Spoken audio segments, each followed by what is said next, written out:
Shalom Bapak Ibu Saudaraku yang kekasih dalam Tuhan kita Yesus Kristus. Selamat lagi kita berjumpa dalam sermon hari ini. Saya rindu membagikan kebenaran firman Tuhan bagi kita semua dalam Daniel 6 ayatnya yang ke-10. Di sana dikatakan, demi didengar Daniel bahwa surat perintah itu telah dibuat, pergilah ia ke rumahnya. Dalam kamar atasnya ada tingkap-tingkap yang terbuka ke arah Yerusalem. 3 kali sehari ia berlutut berdoa serta memuji Allahnya seperti yang biasa dilakukan. Bapak Ibu Saudaraku yang kekasih dalam Tuhan, kalau kita melihat kehidupan Daniel, bagaimana ia diangkat oleh raja waktu itu, ia diberikan posisi yang cukup bagus sehingga menyebabkan banyak orang yang iri kepadanya. Persoalan Daniel waktu itu bukan masalah kekurangan apa yang dia butuhkan. Bukan dia kehilangan jabatan, bukan dia mengalami penyakit yang tidak bisa disembuhkan Bapak Ibu. Namun adalah Daniel dijebak oleh orang-orang yang iri dan dengki kepadanya dengan jalan meminta raja untuk mengeluarkan suatu larangan bagi setiap orang di negeri itu untuk tidak boleh beribadah kepada Allah lain atau dewa lain selama 30 hari kecuali kepada raja. Bagi Daniel ini adalah masalah terbesar bagi dirinya ketika ia tidak boleh beribadah atau bersekutu dengan Allahnya sendiri. Namun Bapak Ibu Saudaraku yang kekasih dalam Tuhan, dari pembacaan kita tadi dikatakan bahwa Daniel berlutut dan berdoa kepada Tuhan 3 kali sehari. 3 kali sehari Daniel berdoa dan berlutut kepada Tuhan. Dalam berbagai situasi ia tetap berdoa. Bahkan ketika beredar surat perintah larangan berdoa, Daniel tetap berdoa. Menariknya perintah ini hanya berlaku 30 hari Bapak Ibu Saudaraku. Artinya sebenarnya Daniel bisa saja menghindari hukuman dengan cara berkompromi. Jadi dia tidak perlu beribadah selama 30 hari tersebut. Namun itu tidak dilakukan oleh Daniel. Dia tetap berdoa dan memuji Allahnya selama masa larangan berlaku. Di sini Daniel tetap menunjukkan konsistensi rohaninya tanpa Daniel berkompromi dengan surat yang dikeluarkan oleh raja waktu itu. Bapak Ibu Saudaraku yang kekasih dalam Tuhan, kadangkala kita sering kompromi dengan situasi di sekitar kita ketika masalah datang kepada kita. Banyak orang mungkin juga di antara kita masih tetap bisa menjaga iman dan keyakinan kita kepada Tuhan, atau kita masih bisa hidup benar ketika keadaan kita baik-baik saja.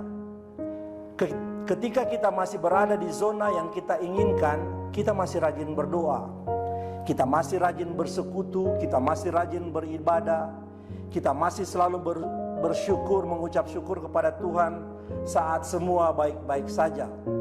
Saat segala yang kita butuhkan selalu tersedia Bapak Ibu Saudaraku yang kekasih dalam Tuhan.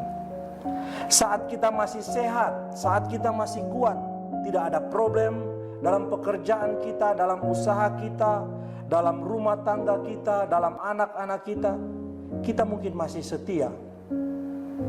Apa yang terjadi jika kondisi yang kita hadapi tersebut berbalik 180 derajat Bapak Ibu? Dari kondisi yang kita inginkan, misalnya usaha mengalami kegagalan, sakit yang tidak kunjung sembuh, anak-anak yang terlibat dalam kenakalan remaja, terlibat dalam narkoba, rumah tangga kemungkinan di ujung perceraian, hubungan dengan keluarga yang lain tidak harmonis. Bapak Ibu Saudaraku yang kekasih dalam Tuhan, jika kondisi-kondisi tersebut kita hadapi, apakah kita masih tetap mau bersyukur, tetap mau beribadah serta memuliakan Tuhan dalam kehidupan kita setiap hari Bapak Ibu? Beberapa orang banyak yang gagal mempertahankan imannya ketika ia tidak bisa melewati persoalannya. Bahkan banyak orang meninggalkan imannya karena persoalan yang dia hadapi dianggap sangat berat menghimpit kehidupannya. Lewat kehidupan Daniel kita belajar untuk tetap konsisten dan tidak kompromi dengan situasi ataupun keadaan di sekitar kita yang mencoba membunuh kesetiaan kita kepada Tuhan, Bapak Ibu. Jangan sampai kita berpikir bahwa dan kita berkata mungkin persoalan dan pergumulan yang kita hadapi lebih besar daripada kesetiaan kita kepada Tuhan.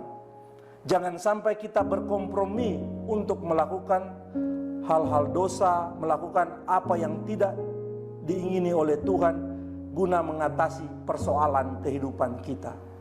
Bapak Ibu Saudaraku yang kekasih dalam Tuhan, lewat kehidupan Daniel kita boleh belajar bagaimana tidak berkompromi dengan keadaan di sekitar. Mari Bapak Saudaraku yang kekasih dalam Tuhan, kita tetap setia apapun keadaan kita saat ini. Baik atau tidak baik keadaan kita, sehat atau sakit keadaan kita, dijawab atau belum dijawab doa-doa kita, kita tetap setia, kita tetap mengandalkan Tuhan, kita tetap datang kepada Tuhan untuk memuji Dia, membesarkan namanya, dan mengakui Dia sebagai Tuhan satu-satunya dalam kehidupan kita. Amin untuk firman Tuhan kali ini. Mari kita satu di dalam doa, kita berdoa. Ya Tuhan, Allah Bapa kami dalam sorga, Allah di dalam Yesus Kristus yang adalah Tuhan dan Juru Selamat kami yang hidup. Kami mengucap syukur untuk hari ini, untuk kebenaran firman-Mu. Lewat kehidupan Daniel hamba-Mu, kami mau belajar Tuhan bagaimana kami tetap setia kepada Engkau sebagai Tuhan dan Juru Selamat kami di tengah-tengah persoalan dan pergumulan yang kami hadapi. Biarlah Roh-Mu yang kudus yang akan memeteraikan firman-Mu dalam kehidupan kami. Kami akan melakukan tugas pekerjaan kami di sepanjang hari ini. Biarlah Tuhan yang akan menolong dan memberkati. Bahkan apapun yang kami lakukan di sepanjang hari ini, Tuhan buat berhasil.